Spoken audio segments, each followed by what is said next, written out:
மூன்றாம் வீட்டை பாக்குறாரு. அதாவது ராசிக்கு மூன்றாம் வீடு அப்படின்றது என்னங்க ஜோதிடத்துல? முயற்சி. சோ முயற்சி அப்படின்ற ஒரு வீட்டை வந்து தன்னுடைய 5ஆம் பார்வையா பாக்குறாரு. அடுத்து 7ஆம் பார்வையா அவங்களோட 5ஆம் வீட்டை பாக்குறாரு. தென் 9ஆம் பார்வையா அவங்களோட 7ஆம் வீட்டை பாக்குறாரு. மிக முக்கியமாக 3 வீடுகளையுமே வந்து குரு பகவான் பாக்குறாரு. 3, 5, அடுத்து 7.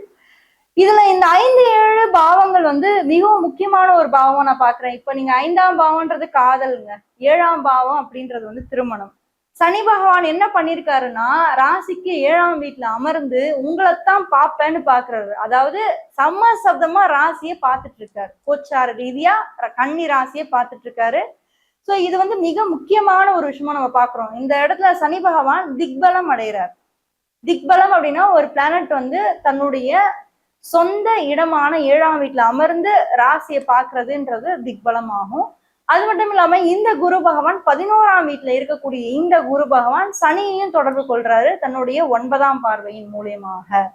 சோ லேட் மேரேஜ் நடக்கிறதுக்கான வாய்ப்பு, அதாவது திருமண உறவுல திருமண பந்தங்கள்ல இன்ட்ரெஸ்டே இல்லாம இருந்திருக்கும் இல்லையா நிறைய கன்னிராசில பிறந்தவங்களுக்கு. இந்த காலகட்டத்துல அந்த திருமண உறவுல ஒரு கமிட்மெண்ட் ஏற்படும். ஏன்னா சனி நேரா உங்களை பார்த்துட்டு இருக்காரு. அப்போ சனினாலே அந்த இடத்துல கமிட்மெண்ட், அந்த இடத்துல ரெஸ்பான்சிபிலிட்டி தான்.